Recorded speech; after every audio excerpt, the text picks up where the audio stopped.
सरकार के एक फैसले के खिलाफ सेना में ही दो गुट बन गए हैं। न्यूज 18 इंडिया के ओपी तिवारी की ये एक्सक्लूसिव रिपोर्ट आप जरूर देखिएगा, जिसके मुताबिक नई सरकार की तरफ से बांग्लादेशी सेना के 8 बड़े अधिकारियों को गिरफ्तार करने का दबाव बनाया जा रहा है, जिसे लेकर सेना में दो गुट यहां पर बढ़ गए हैं। और इस रिपोर्ट से समझिए कैसे बांग्लादेश की सेना में अधिकारियों के बीच ये नाराजगी देखने को मिल रही है।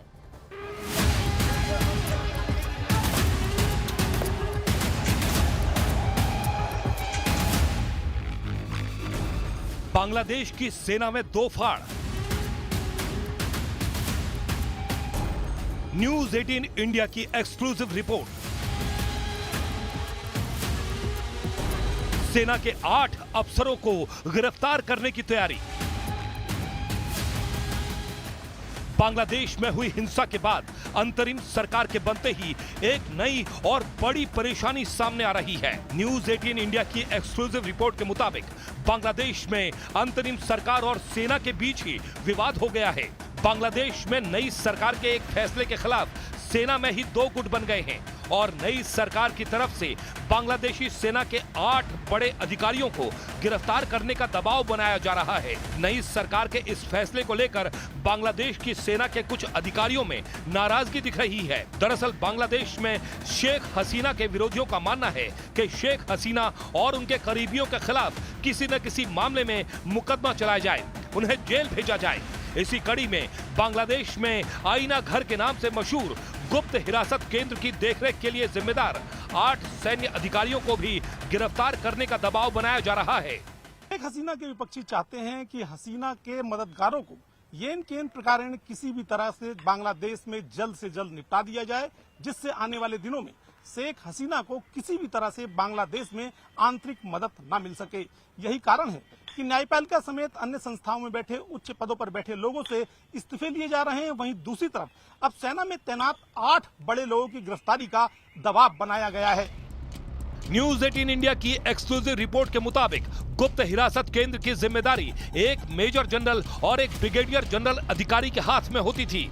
साल 2013 से 2017 तक मेजर जनरल मोहम्मद अकबर हुसैन, 2017 से 2020 तक मेजर जनरल मोहम्मद सैफुल, 2020 से 2021 में मेजर जनरल मोहम्मद सैफुल आलम और 2021 से शेख हसीना के हटने तक मेजर जनरल अहमद तबरेज चौधरी के हाथ में कमान थी। और इन चारों मेजर जनरल के नीचे एक ब्रिगेडियर जनरल भी तैनात थे। यानी सेना के ये 8 अधिकारी अब मोहम्मद यूनुस सरकार के करीबियों के निशाने पर आ गए हैं और इन्हें गिरफ्तार करने की मांग होने लगी है। इसी के बाद सेना में दो गुट बन गए हैं। बांग्लादेशी सेना के गुट ने आंतरिक सरकार के इस दबाव का विरोध किया है। उनका कहना है कि इस बात की क्या गारंटी है कि बांग्लादेश में निर्वाचित होकर आने वाली नई सरकार उनके इस काम के लिए उन्हें दंडित नहीं करेगी। सेना में बने इन दो गुटों से बांग्लादेश की आंतरिक स्थिति और खराब हो सकती है। इनमें से एक गुट का मानना है कि इन अधिकारियों ने जो कुछ भी किया वो सरकार के कहने पर किया। इसकी क्या गारंटी है कि अब जो हुक्म दिया जाएगा उसका पालन करने पर आने वाली निर्वाचित सरकार इसके लिए उन्हें दंडित नहीं करेगी, लिहाजा किसी भी सैन्य अधिकारी की गिरफ्तारी न की जाए। फिलहाल सेना में उभरे विरोध के चलते इन अधिकारियों की गिरफ्तारी कुछ समय के लिए टाल दी गई है, लेकिन खबर यह है कि आने वाले दिनों में इनकी गिरफ्तारी हो सकती है। यही नहीं, नई सरकार के इशारे पर शेख हसीना के करीबी सेना के एक सीनियर अफसर को सेना से निकाला जा चुका है और गिरफ्तार किया जा चुका है।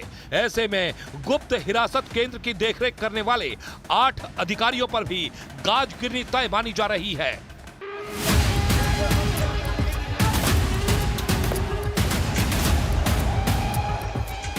फिलहाल बांग्लादेश की सियासत में इतनी जल्द ठहराव आता नजर नहीं आता है। बहरहाल बांग्लादेश की पूर्व प्रधानमंत्री शेख हसीना के एक और करीबी को गिरफ्तार यहां पर किया गया है। जानकारी आप तक पहुंचा दे, बांग्लादेश के कोस्ट गार्ड ने गिरफ्तार यहां पर किया है। आरोप है कि उन्होंने पहचान छिपाने के लिए दाढ़ी कटवा ली थी और नाविक बनकर बांग्लादेश से भागने की कोशिश कर रहे थे। देखिए, इस वक्त हालात यही हैं कि किसी तरह से पहचान छुपा ली जाए या फिर बांग्लादेश की जमीन को यहां पर छोड़ दिया जाए। दावा यह किया जा रहा है कि गिरफ्तार किए गए सलमान एफ रहमान शेख हसीना के उद्योग और निवेश सलाहकार के तौर पर अपनी जिम्मेदारी निभा रहे थे, काम करते थे।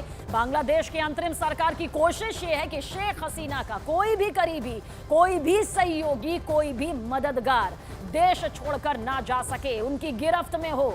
सलमान एफ रहमान नाम के शेख हसीना के करीबी को समुद्री तट से गिरफ्तार कर लिया गया। इन्होंने अपनी पहचान छिपाने के लिए, बदलने के लिए अपनी दाढ़ी तक कटवा ली थी और मछुआरे का भेष बना लिया था। इन पर आरोप है कि शेख हसीना के उद्योग और निवेश सलाहकार के तौर पर काम करने वाले सलमान एफ रहमान ने बांग्लादेश से अरबों डॉलर की हेराफेरी की है।